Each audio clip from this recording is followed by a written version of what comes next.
So apparently we can't flip cameras while we're recording, like I tried to do earlier, so we're just going to have a little bit of fun. So I haven't even gone through my room yet to really truthfully check all my cages. Everything was done last night, just to let you know in advance. And if you see something there, just know that when I'm done recording, I'm going to put the phone down and clean my cages. I'm just going to walk you through. This is what I do. This is how I start my day. So this is just a little fun little project. Good old-fashioned old cabinet, right? Yeah. What are you going to do with that? No, other than put stuff in it, right? Well, it turns out they double up really nice to make baby rack units. So definitely making that conversion happen. And this, the ability to close it is awesome because I also did the measurements, and my measurements tell me that like about this much room on the very top rack is going to be wasted. So it's not really going to be wasted because I might even just put in a nice nifty little LED light right here so that when I do close these doors, I can still promote photosynthesis by turning on a light within the rack. So that's a pretty nifty little thing. Now, this is where I keep my boas, right? You got to run that on the good old-fashioned Helix, boys and girls. Those things are built to last. They might kick out on you and every now and then, but when you get a good one, by the goodness, it's fun. So, what do I do? What do me and my girlfriend do for fun? Well, one, we love our boas. So these are our boa cages, right? When you see these cages, don't panic, okay? I don't have tape keeping my cages together, okay, as you can see. But if you notice here some of the staining, right, from, well, flipped over water dishes, guilty, right? Well, I used a white duct tape and I went back over my seams to try and cover the stains. So the duct tape is not there for functional, it's there for aesthetics. Unfortunately, a year in, and the aesthetics are starting to give out on you, right? This is leftover newspaper from when anyway, yeah, that's a little breeding tactic that I use. I cover certain things up when I want to. Down there, that's not a cage that I keep any animals in. That there is purely a little holding tank.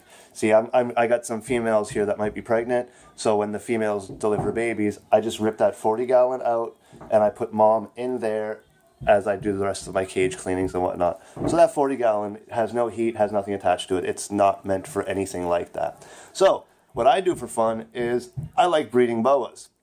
Okay?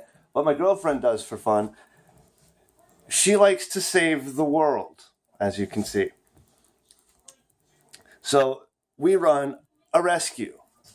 And what we do is we take sick animals and we rehabilitate them. This is what we do. For instance, we have a little leopard gecko here. He's in a small environment so that I can keep his temperatures perfect the way I want them. But he's otherwise a happy little creature. Got a little bit of a shed stuck on him there. But he's doing well. When he came to us, I don't even know if I can show you properly. Come here, Godzilla. Can we see your tail? Let that zoom in.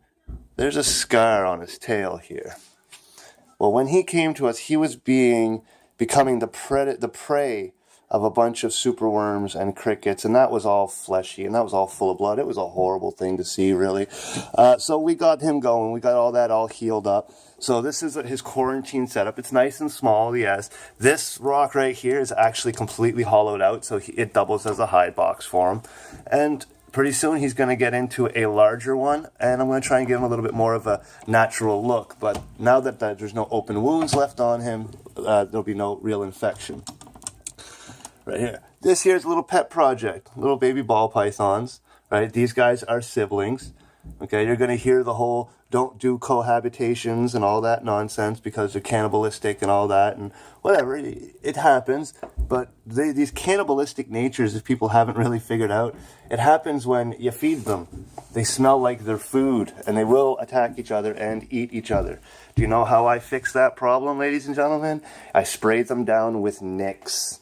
That's how I keep my mites out. I spray them down. They don't smell like food anymore. This girl came in as a rescue. She is a 12-year-old Taiwanese beauty rat snake. So that's always a good one to have. She's just a little crown jewel. I like keeping her. She's cute. And we keep moving on down the line here. And this guy here also came in, and he's being quarantined right now. He's going to probably get this big tank here, to tell you the truth. now that everything is doing well and it's doing healthy, and all our quarantines. Right now, all of our quarantines are being lifted. Over the past 2 days, we've been moving animals around to larger cages and so on and so forth. See, that this guy's going to come here, and then we got more stuff. Who do I have in this now? Oh no, I have nothing in that. That's right, because I'm moving my cages around. I'm getting my bigger cages empty so I can put smaller animals into bigger cages. So yeah, and then we got a breeding pair of ball pythons down here. So this goes to show with like legitimately what people are saying with only having newspaper, hide boxes, and water dishes, right? This is, I was reading something today, and some people will give me flack and be like, oh, there's nothing in this cage. I'll tell you a little secret about cages and things like that. If your animals are actually eating, you're doing good. If your temperatures are proper, you're doing good. If your cages are clean, you're doing good. If your animals are breeding, you're doing great. Because nothing breeds while it's stressed out. Honestly, unless you're really into like a particular different kind of porn, you're really not going to go and have some fun with your girlfriend while someone's peering in watching with you. Why? Because you're uncomfortable. Nothing in the world likes to breed when it's uncomfortable. So I use breeding as my telltale guys. So I said we do rescues, and sometimes these guys don't come in the way we want them to come in, right? So this is my number one priority. This is my focus right now, is this one. Because this little guy here came in, guy or a girl, I haven't had a chance to sex it yet, and well, you'll understand why in a second. But see, this little one came in, right? Beautiful, isn't it? That's like, oh my God, shut up and take my money, isn't it? This one came in with a mild case of scale rot. And I'm not joking. That is mild. Right? So now, today, I'm going to be cleaning all of this over again and reapplying the ointment. This happens twice a day in my room. Ever since this specimen arrived, twice a day, I have to clean and place ointment on those horrible, horrible rash-like lesions on its belly. So this is what I do, guys. Like, this is why I went to school to do what I do. And this is just a quick look at my room. Humble, yes. You could always do something better when you're dealing with reptiles. But in all honesty, what you see in this room is the bare bones makeup of what you need to succeed. Everything can be added into these cages, removed, all of the things such as my Helix control controls my temperatures.